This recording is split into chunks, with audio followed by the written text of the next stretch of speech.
Et c'est la raison pour laquelle, finalement, elles ne font pas les choses. Mais ce ne sont pas les hommes qui nous empêchent de faire ce qu'on doit faire. Sûrement pas.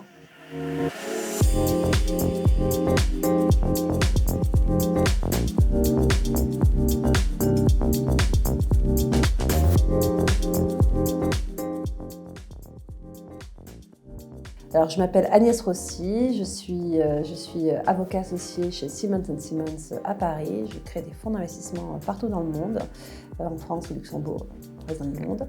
Je suis mariée, j'ai 4 enfants et j'exerce le métier depuis maintenant 16 ans. Je suis inspirée par les gens qui sont meilleurs que moi.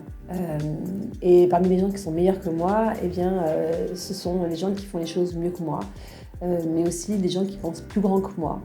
Finalement, je suis toujours dans mon petit microcosme, dans ma petite vie, et c'est vrai qu'être inspirée par des gens qui essayent d'améliorer la vie des autres, ça m'inspire. Alors, on devient associé avec beaucoup d'efforts, beaucoup de talent. Donc moi, j'ai commencé comme avocate. Et puis, quand vous arrivez à un certain nombre d'années d'expérience, vous vous demandez qu'est-ce que vous allez bien pouvoir faire. Vous avez le choix entre 2 carrières. La carrière de devenir associé dans un cabinet d'avocat ou juriste, même juriste senior ou directeur juridique. Et finalement cette espèce de croisée des chemins, pour moi, j'ai eu beaucoup de mal à me décider. J'ai rencontré beaucoup de gens, j'ai parlé à beaucoup de gens, notamment mes clients, pour me dire mais en fait finalement, qu'est-ce que je vais faire? Et ça m'a pris une année. Pendant une année entière, je me suis posé la question de est-ce qu'il faut que je devienne juriste ou est-ce qu'il faut que je devienne associée d'un cabinet d'avocats? Ça m'a pris une année. Et pendant une année, j'ai rencontré plein de gens. Des amis, des clients. Non mais alors, tu me vois, qu'est-ce que je peux faire? Est-ce que tu crois que j'ai le talent pour faire ça? Et au bout d'un an, je me suis rendue à l'évidence, et c'est à peu près évident pour tout le monde sauf pour moi, que je n'étais pas du tout faite pour être juriste. Finalement, ma voie n'était pas là. Je devais être avocat et je devais être associée.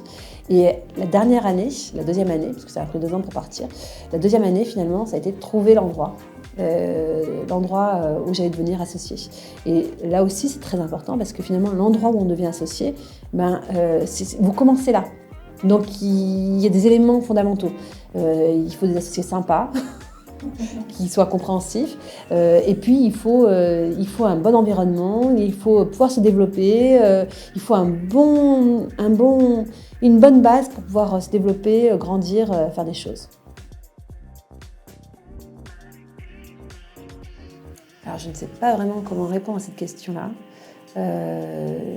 J'avoue que mythe, réalité, pour moi, c'est probablement plus un mythe parce que je me dis toujours que, et en tout cas, je n'ai pas subi dans ma carrière de discrimination parce que je suis une femme. Je pense que ce sont souvent les femmes qui se discriminent elles-mêmes, qui considèrent qu'elles ne sont pas capables d'atteindre des hautes fonctions, qu'elles ne sont pas capables de devenir associées, qu'elles ne sont pas capables de devenir directeur juridique. Et c'est la raison pour laquelle, finalement, elles ne font pas les choses. Mais ce ne sont pas les hommes qui nous empêchent de faire ce qu'on doit faire. Sûrement pas.